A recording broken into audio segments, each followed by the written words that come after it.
What is going on, guys? Welcome to Nest. And ladies and gentlemen, welcome back to another Resident Evil video. And today we're actually taking a look at a brand new teaser image for the upcoming 30th anniversary for Resident Evil on March 22nd, 2026. So let's take a look at the overall image, and then of course we're going to discuss some of the crazy implications of this brand new teaser image.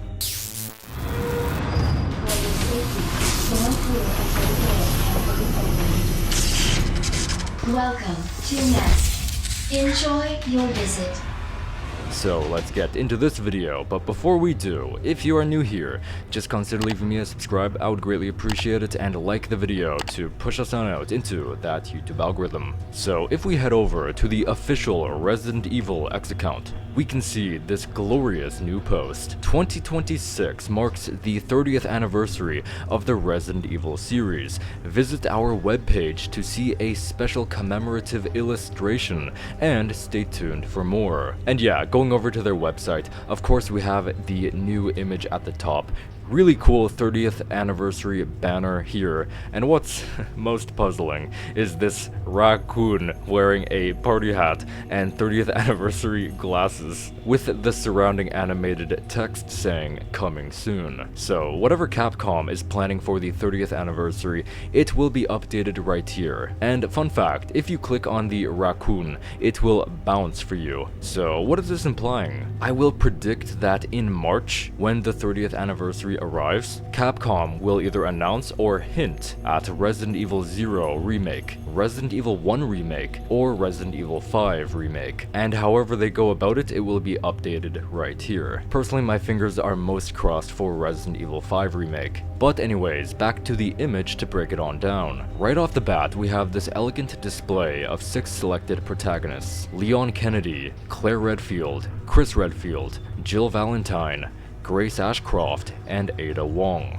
Each of them are wearing a very fancy interpretation of their own style, so let's go over these one at a time. Starting off with Leon Kennedy, we have him wearing a fancy version of his bomber jacket, with the fur remaining. Leon is sitting on the throne in a very reminiscent pose to when he takes a seat on the Salazar throne in Resident Evil 4 and its remake. On the ground are a few supplies as such: blue herb, a pistol bullets, and a Ramon Salazar bobblehead. In Leon's background, we can see a distorted plaster of a Mr. X design. Claire is absolutely stylish, wearing her necklace, a fancy red shirt with ripped jeans. On the ground in front of her, we have the heart key native to Claire, wooden planks, and a red herb. Likewise, behind Claire is a mantle of the liquor, and underneath her throne is a bobblehead of Mr. Raccoon. Moving over to Chris, looking absolutely spectacular.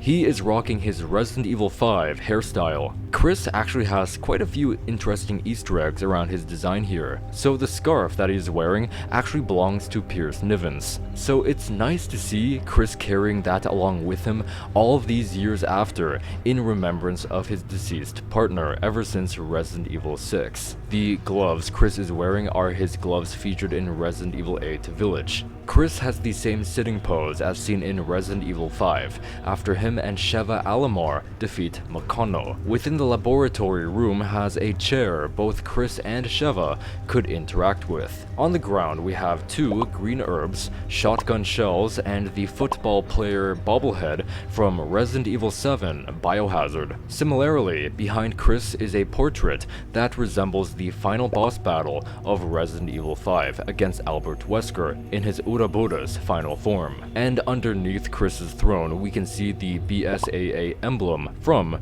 Resident Evil 5. Then we see Jill with many necklaces, including her own, a blue stitched corset, and her jeans. And interestingly, Jill is still wearing a lot of her tactical gear. On the ground before her, we have a yellow herb, gunpowder, bolt cutters, and the antigen sample. As a war trophy behind her, we see a background resembling the Nemesis, and underneath her throne is a Charlie doll. And then we get to Grace Ashcroft. She is wearing wearing her brown leather jacket and jeans, obviously edited a bit to fit the theme. On the ground we can see a first aid spray, green and yellow herb, and most interestingly, the Mr. Raccoon figurine of the grey variety as seen in Resident Evil Outbreak and Resident Evil Outbreak File number 2. So it's interesting to see key items revolving around Grace. And of course, behind her is a mantle of the Stalker monster that haunts Grace. This monster has finally been showcased in footage of the playable demo. I actually have a video about that, so if you're interested, click the annotation in the top right corner to watch later. And last, but certainly not least, we have Ada. Her design is absolutely stunning here, taking inspiration off of her red dresses she's worn in the past, but of course edited to fit the theme. On the ground in front of her we have a flash grenade, a red herb, and some other miscellaneous items. And mantled behind her is Derek Simmons' final form boss battle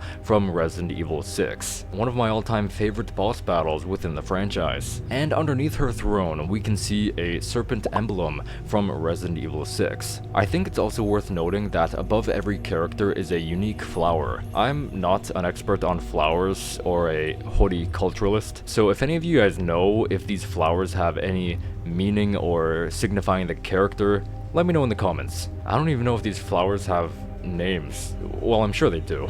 Now, the only thing that we're missing, in my personal opinion, is the presence of Ethan Winters, the latest protagonist, not including Grace, since her video game isn't out yet. I have seen community sentiment on X discussing how Ethan would have made for a better fit than Ada here, since Ada is a bit more of a side character anti-hero, and I absolutely agree. I think if Ethan was added here instead of Ada, being included alongside with every other main protagonist, that would be absolutely breathtaking. Absolute Ethan disrespect going on here. But those are just my thoughts on the 30th anniversary teaser right here. Tell me your thoughts about this news in the comments and subscribe right now to stay up to date with everything Resident Evil.